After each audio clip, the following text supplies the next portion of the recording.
All right, Mithrandiel here at PAX West 2023. I am underneath the behemoth booth in a secret inner sanctum. And who am I joined by today?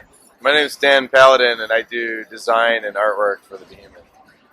So, Dan, I just had a chance to play Alien Hominid Invasion. It was a blast. I really enjoyed it. But for folks who maybe haven't seen that this game is coming out, can you tell us a little bit about what this game is and what kind of gamer might be interested in playing this game? Sure. For anybody who hasn't seen our old release of Alien Hominid HD in 2003, Alien Hominid Invasion is a spin on that, brand new, from scratch. It's like an arcade, run and gun, chaotic kind of game where you can just drop in and you can all play on different difficulties at the same time. It's much more welcoming than the original.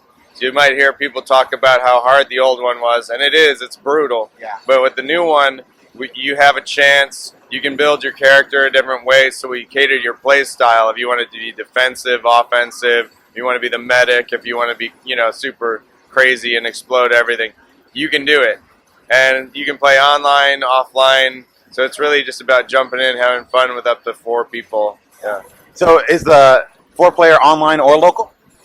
It's local or online, however you want to mix and match. Nice. Yeah. So I noticed that there were some kind of like RPG elements, like to augment your DPS and that sort of thing. Like, how do players go about earning like those boosts and like different things that they can equip to modify their character? Right. So when you level up, you start gaining access to different kinds of weapons. And if you and I are playing together and we each hit level 2, we'll get different ones. So it's actually beneficial to play with your friends, because if you go to the shop halfway through the run, you can buy stuff that your buddy has access to, and so everybody can start to get more weapons. But there's also boosts you can put on your character.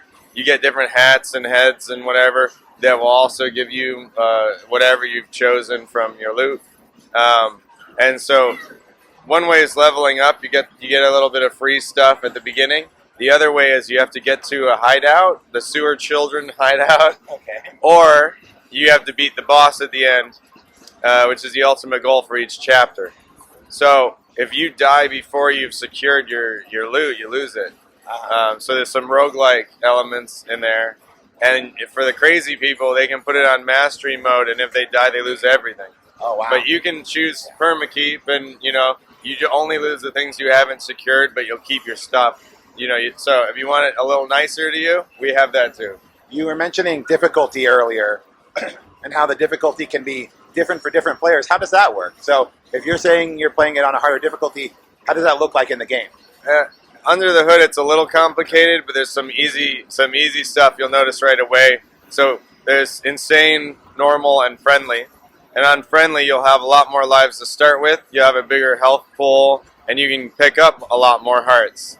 Whereas on insane, you can't pick up more than 1 extra life. That's it, and you have a smaller health pool. So for that's the easy answer. Right. But there's more going on under the hood. It's very complicated. But we've tuned it over the years and done surveys and everything and watched people play, and we finally feel like it's exactly where we want it to be. Yeah. People are saying it's just right for however they chose the difficulty. Yeah. And so we feel really good about it. It's so cool because now we've seen people playing with kids or whatever, and or just people who don't think they're good at the game, or people who think they are good at the game, and you pick how you want.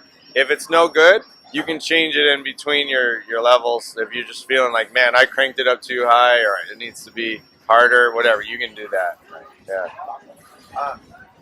So difficulty. Yeah, many of the difficulty is kind of it sounds like a tricky balance there. But when it comes to the gameplay length, how long would it usually take to, let's say you got a crew of 4 and you're ready to go and do your invasion, from level 1 to the final boss, I guess. How long would that typically run? It somewhat depends on the player's skill. Sure. So if you're not getting game overs, you might get through to the HQ somewhere from anywhere. If you're really good, 25 minutes. If you take a little longer, 45 minutes. So it really depends on what happens. there's also each level it's different every time. So if you were to wipe out and you play chapter 1 again, all of the levels on the way up are totally remixed. Everything's different, and you can choose your path. You know, I saw that. You can go left, right, or up. Like Yeah. to get to the city, you can choose different blocks you want to invade. Yeah, so on average, it takes people about 5 minutes to get through a level, and then however many levels they go through. But some people are speedrunners, and we actually had to put some mechanics in that So the way it works is the longer you're in a level, the harder it gets because they know you're there and they're trying to get you out of the city, right? So you want to get your objectives and then get out. But you can also max out all your objectives and get this coin rain and get all this money out of it if you want to get greedy. But if you keep doing that, eventually the aggression of the enemies is going up and up and up. But if you also go lightning fast and you get through all the levels, the enemies will realize that and they'll try to stop you as well. Okay. So we account for different kinds of playthroughs. Oh, that's really fascinating. Yeah.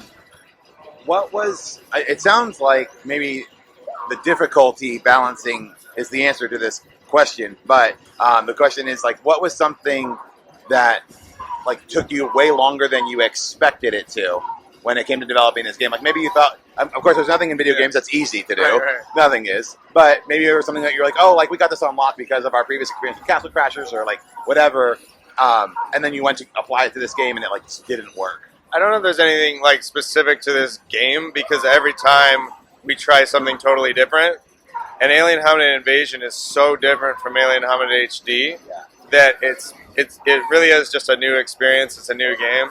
Like for instance, the camera on HD is locked. You have to kill everything to move on. In Invasion, you can just run away, right? Yeah. And so we had to design bosses and experiences and if you want to run left all the time, you can. If you want to run right, if you want to climb the buildings, wherever you want to go, you just have to get your objectives done. So, I mean, just the fact that the whole base for the game is new, it brought all the same challenges that we always have, which is like, man, what do we want to do here? What do we do here? You have to think about every single step. Yeah. And that's actually a lot of the fun for me because I was rethinking.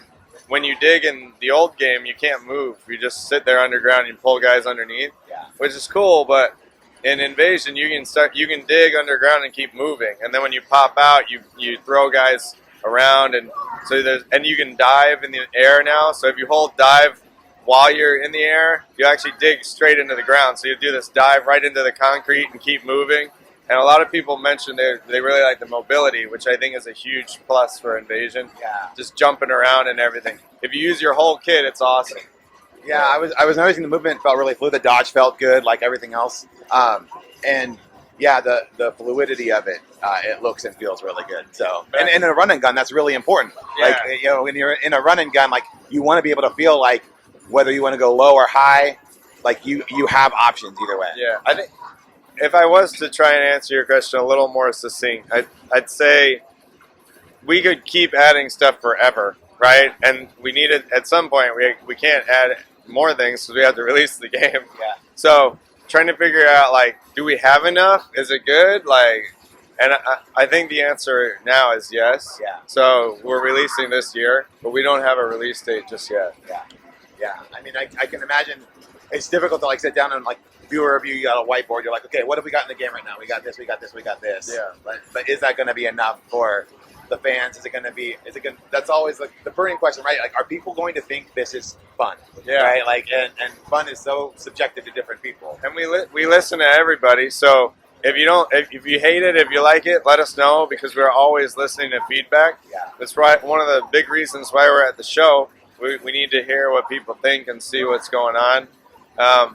For instance, when we first showed Alien Hominid Invasion, I was thinking, well, how do people talk about Alien Hominid HD? And everyone always talk about how it looks and how hard it is, but no one ever really mentioned the gore. So I was like, maybe they don't need the gore. Yeah. So we showed the game without any blood, and like 30% of the comments were like, where's the gore? I don't want this. And I was like, oh, I didn't realize how important that was, so we put it in, right? Yeah. We listen to everybody. Yeah.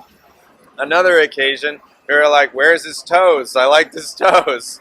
And I'm like, okay, we tried putting his toes on. None of us were feeling it. We showed other people. Everybody was having a weird reaction to his toes. So we just didn't roll with it. But we listened and we tried it. And we've tried a whole bunch of A/B variants along the way to try and get it, what is, like, Michelangelo, when he was making sculptures back in the day, he said that there was a block of stone and he was just freeing the form from the stone. Well, in our design process, I feel like we have an idea and then we let the design kind of, fill itself out, and we follow the design and listen to the players, to some kind of crossroads where it makes sense. And I feel like we're just kind of feeling it out, and we're finally at the point where it makes sense to get it out there. Anything else that you want to plug? Anything that people should be looking for from Behemoth besides, the impending release of this game sometime later this year? Yeah, I mean, I do want to mention, like, we've finally talking about Alien Hominid HD being re-released. It's high res, it's 60 frames a second, and it's going to be available on all the same platforms as Alien Hominid Invasion, which is Steam, Xbox, and Nintendo Switch. And so I'm also really excited about that because now you've got two ways to play our games on mobile devices. So you've got the Steam Deck and you've got the undocked Switch, which is awesome because back in the day, Alien Hominid HD had a Game Boy Advance version. It was only released in the UK, and ever since then, we haven't really had a handheld version of anything, unless it was on Steam Deck. So I'm really excited to finally, see people walking around playing our games again, and I think Alien Hominid's really good for it. And I'm just, just keep an eye out. If you're one of those people that feels like, man, I want the old one, well, it's here. You can play that one instead.